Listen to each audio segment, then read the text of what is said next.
कल की बात है, कल प्रधानमंत्री इस राज्य में आए थे दुर्गापुर में, और यहाँ उन्होंने कहा कि यहाँ बंगाल में महिलाएं असुरक्षित हैं। अब ये कहना मुश्किल है कि उसका क्या जवाब हम लोग दें। उनके राज्य में उत्तर प्रदेश हो या मध्य प्रदेश हो, महिलाओं की क्या हालत है ये छुपी नहीं है। महिलाएं 8 बजे के बाद घर से बाहर नहीं निकलती।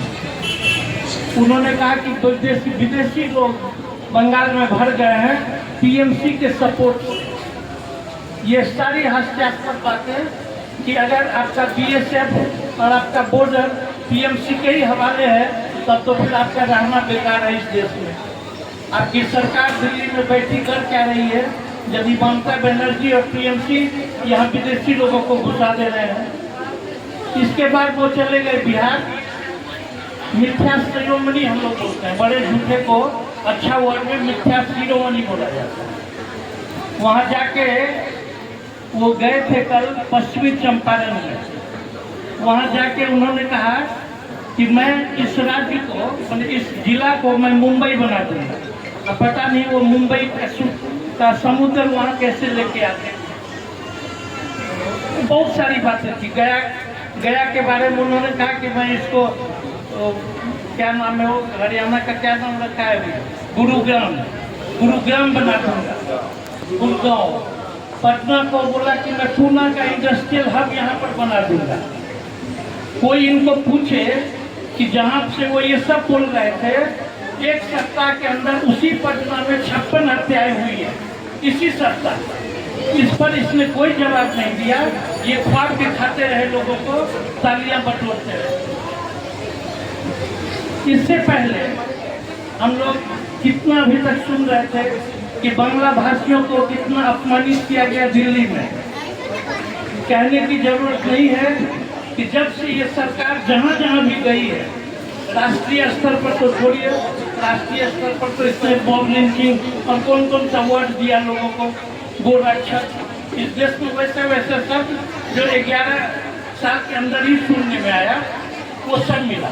अभी जहाँ ये राज्य में जहाँ जहाँ गए, वहाँ बंगालियों का उत्पीड़न इसीलिए किया क्योंकि बंगाल में उनका हिंदू मुस्लिम एजेंडा चल नहीं पा रहा है। तो जब ये नहीं चला तो चलो भाषाई आधार पे हिंदी और बंगाली भाषा, उर्दू और बंगाली भाषा इसी में क्लैश करवाया गया। क्योंकि बगैर झगड़े के, बगैर दंगे के बीजेपी कहीं सत्ता में आ नहीं सकती, ये तय है। तो जहाँ जो भी चला, बिहार में भी यही कुछ हुआ। वहाँ भी इनको लगा कि मुस्लिम और यादव तो एक साथ है, जो लालू यादव का वोट बैंक है, तो वहाँ भी मुस्लिम हिंदू नहीं हो सकता। तो वहाँ पर उन्होंने कास्ट वाला लाइन चला।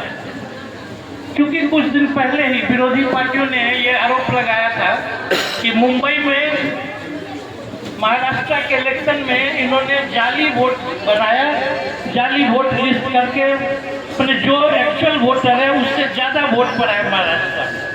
तो जब देखा कि ये एजेंडा खुल गया, तो बिहार में वोट काटने का ही एजेंडा लेके आया। आप लोग को जान के आश्चर्य होगा कि बिहार में वोटर को ही बोला गया है, जिनका नाम वोटर लिस्ट में है, उनको बोला गया है कि आप साबित करो कि आपका नाम वोटर लिस्ट में क्यों है। और वो साबित करने के लिए 12 पेपर्स उसने दिया कि इस 12 में से कोई भी पेपर आपके पास होने चाहिए, जिसमें 12 में आधार कार्ड और वोटर कार्ड नहीं था। उसमें था क्या कि 87 से पहले आपका बैंक का खाता होना चाहिए। अगर 93 में आप पैदा हुए हैं तो आप उससे पहले आपके पिता का बिहार में बर्थ सर्टिफिकेट चाहिए।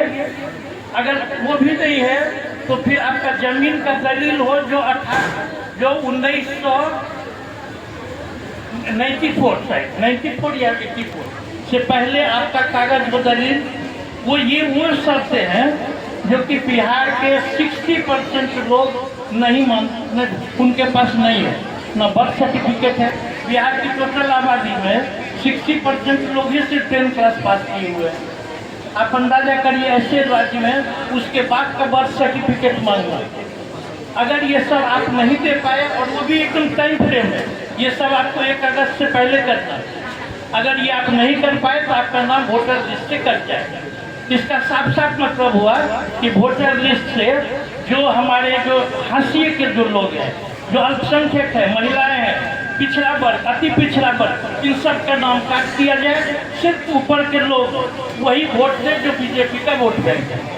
अब ये जब नीतीश की जो पॉपुलैरिटी है खत्म हो गई, बीजेपी अब सत्ता में आ नहीं सकती, अब वो आधा वोटर को ही खत्म करके कुछ ऊपर के लोगों का वोट डाल के सरकार बनाना चाहते हैं।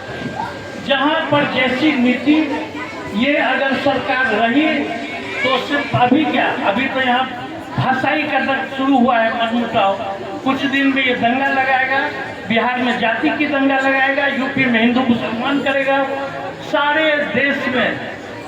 इसके अलावा बीजेपी के पास कोई रास्ता नहीं है। ऐसा प्रधानमंत्री जिसने हर सरकारी विभाग को झूठा बना दिया, ये खुद तो झूठा है, सारे सरकारी विभाग को उसने झूठा बना दिया। मैं आज का ही न्यूज में देखा,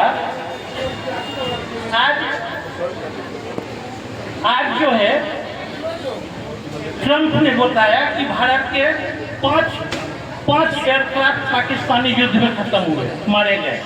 ये जो चीज हमको सरकार से मिलनी चाहिए वो खबर हमको अमेरिका से मिलती है।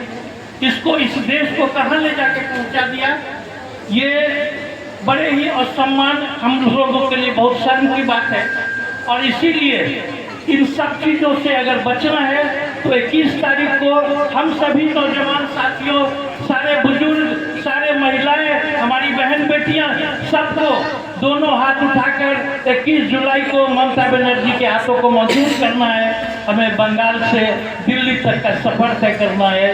जय बांग्ला, ममता बनर्जी जिंदाबाद, अभिषेक बनर्जी जिंदाबाद। Thank you.